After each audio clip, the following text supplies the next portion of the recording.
Tapi dia bukan seperti Didia ya, kepala. Bayi Ajaib ini salah satu film yang jadi setiap dulu waktu kecil itu setiap Sabtu itu saya mendapatkan kesempatan orang tua saya untuk kalau nggak nonton di bioskop kita boleh nyewa film-film Indonesia itu lewat Betamax gitu.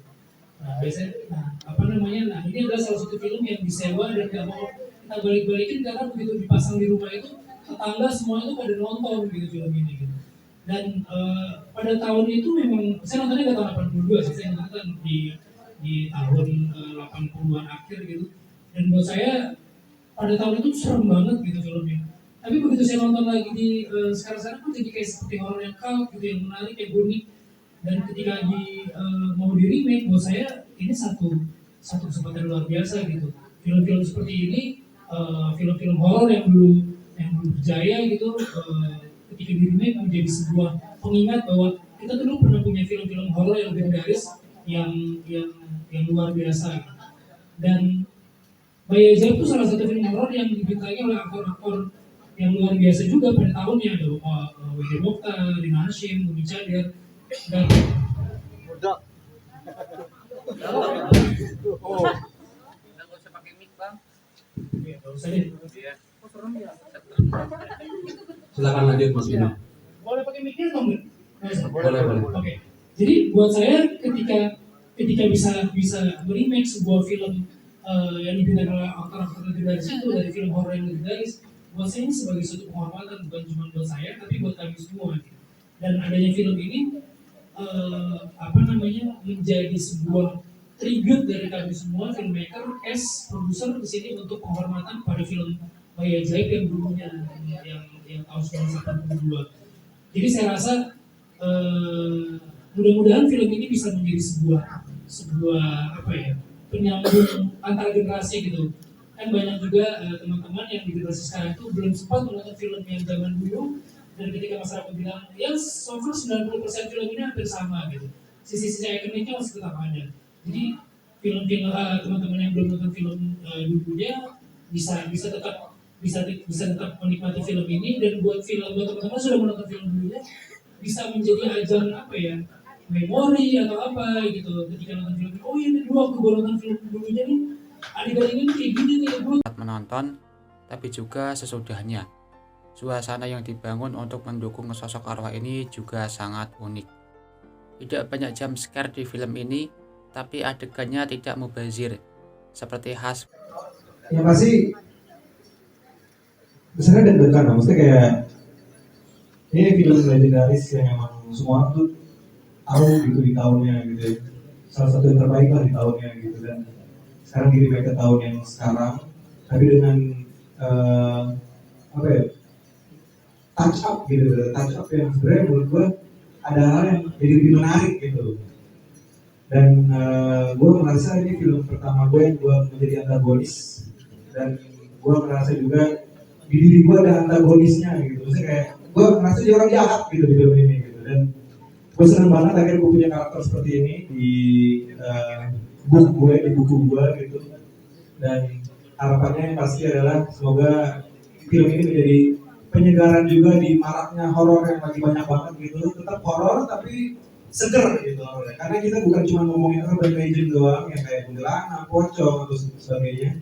Tapi ini horor yang menurut gue seger karena setannya pun tidak biasa gitu kan. Itu sih. Jadi semoga filmnya banyak yang nonton pastinya, dan semua orang suka sama film itu sih. Di gitar itu yang tadi disebut sama Sarah sih, Carl. Ya, dia mengabdi pada apa buyutnya, great grandfather dia lah dia gitu. Dia mengabdi sama dia untuk mendapatkan kekuasaan, power, terus kebahagiaan menurut dia gitu. Iya, tapi kita buatnya di sini dia tuh tidak terlihat seperti orang yang jagoan gitu, bukan orang jahat gitu kelihatannya. Itu tapi kalau gue cerita ini nggak enak ya, cuman intinya adalah dia bukan jagoan di sini, tapi dia punya hati yang gelap banget itu sih. Tadi setannya beda katanya. Oh iya, Bedanya seperti apa? itu tadi gue bilang kayak tadi Bang Ramu juga barusan bilang, kita kan kalau setan yang pada kita tahu dan kita takut dengar aja namanya itu kan kayak urban legend lah ya. Maksudnya kayak yang tadi gue sebut kayak kuntilanak, pocong, genderuwo itu kan berlegend, disebut namanya aja kita udah kayak takut gitu. Kalau sini kan anak kecil mukanya kakek-kakek gitu kan. Yang tadi kayak Bang aku bilang, ternyata menyeramkan gitu, dan buat gue itu penyegaran lah. Maksudnya tidak melulu kita ketemunya pocong, kuntilanak dan yang sama gitu maksudnya. Tapi ini menjadi penyegaran, tetap horor tapi seger gitu sekarang gitu sih.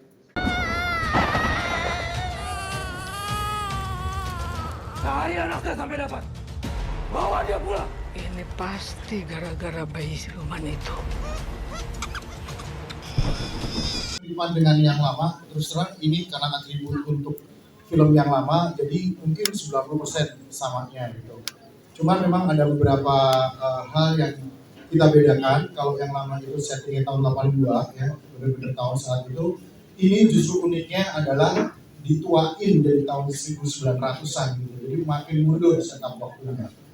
Terus beberapa adegan ikonik tentu saja ada ya, karena ketika kita melakukan research untuk film ini, tentu saja kita juga membaca dari kritikus, dari komen-komen teman-teman yang sudah mereview film Bayi Ajaib yang lama, dan tentunya juga kami melakukan sebuah penyempurnaan ya, terutama di bagian karakter-karakter ya, seperti karakter tukang sunat, bidan, kosim, dorman. Kita ganti namanya dari Sumi menjadi Laras, dan tentu saja Didi. Kita melakukan perombakan karakter yang semoga bisa menambah film ini menjadi baik gitu. Yang kedua juga saya juga sudah menyelesaikan editing offline, dan terus terang saya nonton film ini seperti naik roller coaster ya, karena tantangan buat saya adalah bagaimana menerjemahkan film cult horror 82 ini menjadi kekinian tentunya secara konten dan rasa. Dan beban juga buat saya gitu, tapi alhamdulillah saya melihatnya menjadi sebuah karya yang saya sendiri nontonnya takut sih. Ya, terima kasih. Bagaimana kita mengolah konten yang sudah ada itu menjadi sebuah hal yang menakutkan gitu. Bagaimana kita menciptakan scene-scene yang roller coaster dan selalu berakhir dengan kengerian yang makin lama grafiknya makin naik gitu. Dan bagaimana kita menciptakan grafis gimana istilahnya, kalau bahasa gaulnya itu dipirik-pirik lah supaya endingnya itu menjedang gitu. Tapi ya seperti saya bilang tadi, saya melihat akhirnya offline kita duduk bareng dalam editing, dan hasilnya menurut saya memuaskan banget sih gitu. Dan saya suka banget dengan film ini. Terus kemudian kemana lagi? Kalau unsur politis ya, kalau yang tahun 82 itu saya bisa mengerti lah, karena saya tidak mau bicara terlalu lebar ya, tapi kita semua tahu bahwa di saat itu demokrasi di Indonesia itu memang agak macet gitu ya. Kalau sekarang kan sudah terbuka gitu bottleneck-nya.